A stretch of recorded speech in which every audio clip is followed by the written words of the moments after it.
Hello everyone, मैं unique Poonia. आज हम देश दुनिया से जुड़ी हुई 3 खबरों पर बातचीत करेंगे। पहली खबर भारत के पड़ोसी राष्ट्र नेपाल से है, जहां से भारत का संबंध काफ़ी गहरा है। दोनों ही देशों के बीच अच्छे संबंध रहे हैं। वहां पर किस प्रकार जेन जी जनरेशन ने तख्ता पलट कर दिया है। और दूसरी खबर भारत के सहयोगी देश जापान से है, जहां के प्रधानमंत्री ने अपने पद से इस्तीफा दे दिया है। और तीसरी और अंतिम खबर हमारे अपने देश भारत से है, जहां हाल ही में 9 सितंबर को उपराष्ट्रपति के चुनाव संपन्न हुए हैं। अब हम नेपाल में हुए तख्ता पलट पर विस्तार से चर्चा करते हैं। नेपाल में हुए इस छात्र विरोध प्रदर्शन में अब तक लगभग 20 जाने जा चुकी हैं और नेपाल के प्रधानमंत्री केपी ओली अपने पद से इस्तीफा देकर किसी सुरक्षित स्थान पर लैंड कर चुके हैं। नेपाली मीडिया रिपोर्ट्स में दावा किया जा रहा है कि नेपाल के प्रधानमंत्री केपी ओली इलाज के बहाने दुबई जा सकते हैं।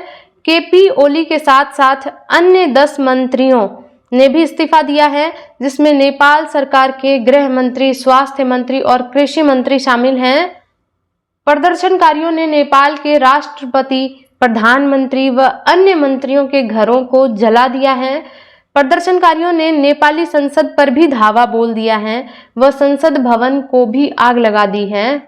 आपको बता दें कि नेपाल की संघीय संसद भवन को सिंह दरबार परिसर के नाम से जाना जाता है। प्रदर्शनकारियों ने नेपाल में स्थित कम्युनिस्ट पार्टी के दफ्तर में घुसकर कम्युनिस्ट पार्टी का झंडा गिरा दिया है। छात्रों ने पूर्व पीएम की पत्नी राजलक्ष्मी को भी बुरी तरीके से पीटा है और इलाज के दौरान उनकी मौत हो गई है। अब हम इस विरोध के कारणों की बात करें तो इसके पीछे कई कारण निकल कर आ रहे हैं। यह प्रदर्शन सोशल मीडिया को बैन करने से शुरू हुआ था। जेन जी जनरेशन में वे लोग शामिल हैं जो 1997 टू 2012 मीन्स 1997 से 2012 के बीच पैदा हुए हैं। इस विरोध प्रदर्शन को युवा लोगों का बताया जा रहा है। जैन जी का मानना था कि सरकार सोशल मीडिया को बैन करके आम लोगों की आवाज़ को दबाना चाहती है, ताकि लोग सरकार में चल रहे भ्रष्टाचार के खिलाफ आवाज़ न उठा सकें।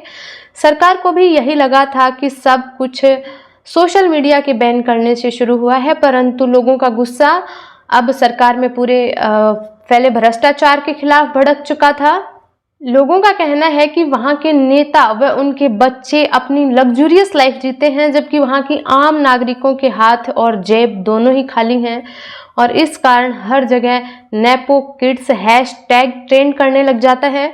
वहीं पर अन्य लोगों का मानना है कि छात्र विरोध प्रदर्शन की आड़ में हमारी आंखों के सामने एक रेजिम चेंज ऑपरेशन हुआ है, जिसके पीछे अमेरिका का हाथ बताया जा रहा है।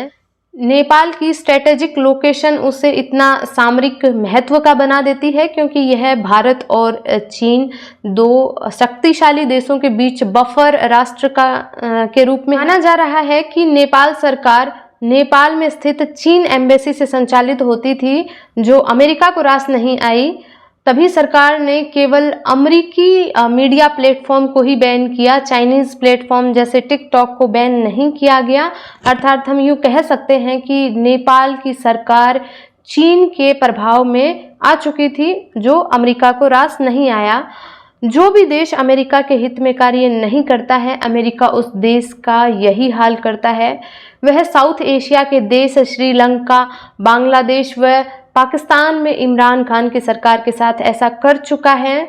वह इन देशों को ना कहने की सज़ा दे चुका है। कभी वह ऐसा किसी आइलैंड के नाम पे करता है तो कभी किसी और अन्य कारणों से करता है। प्रदर्शन जारी है, हमें देखना होगा कि आगे क्या होता है, कौन सत्ता में आता है। अभी के लिए भारत सरकार को नेपाली लोग, सरकार व विपक्ष सभी से तालमेल बनाकर चलना होगा। दूसरी खबर जापान से है, जहां के प्रधानमंत्री शिगेरू इशिबा ने रविवार को इस्तीफा दे दिया है।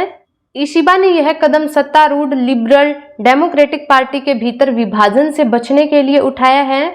इस्तीफे के पीछे असल कारण अमेरिका के टैरिफ ही बताए जा रहे हैं, जिसके कारण महंगाई बढ़ने लगी। इस बीच यूएसए के साथ ट्रेड डील हुई, जिसके पश्चात जापानी ऑटोमोबाइल पर लगने वाले टैरिफ को 25% से घटाकर 15% कर दिया गया, जिसके बावजूद महंगाई पर कोई असर देखने को नहीं मिला। जापान व अमेरिका के अच्छे संबंध होने के बावजूद जापान अमेरिका के टैरिफ वॉर द्वारा निगल लिया गया है। सच ही है, अमेरिका पर भरोसा नहीं किया जा सकता है। यह हर उस देश को अंधेरे में धकेल देता है जो अमेरिका के लिए काम का ना रहा हो। अब हम बात करते हैं अंतिम खबर की। पूर्व उपराष्ट्रपति जगदीप धनखड़ के इस्तीफा देने के पश्चात देश में हुए उपराष्ट्रपति के चुनाव में एनडीए गठबंधन के उम्मीदवार चंद्रपुरम पोनुस्वामी राधाकृष्णन ने 452 वोट पाकर शानदार जीत हासिल की है। उसके विपक्षी उम्मीदवार बी सुदर्शन रेड्डी को 300 वोट मिले हैं। जाहिर सी बात है, उन्होंने 152 वोट अधिक पाकर अपनी शानदार जीत दर्ज करवाई है। राज्यसभा के महासचिव पीसी मोदी ने नतीजों की घोषणा की है। सीपी राधाकृष्णन देश के 15वें उपराष्ट्रपति होंगे।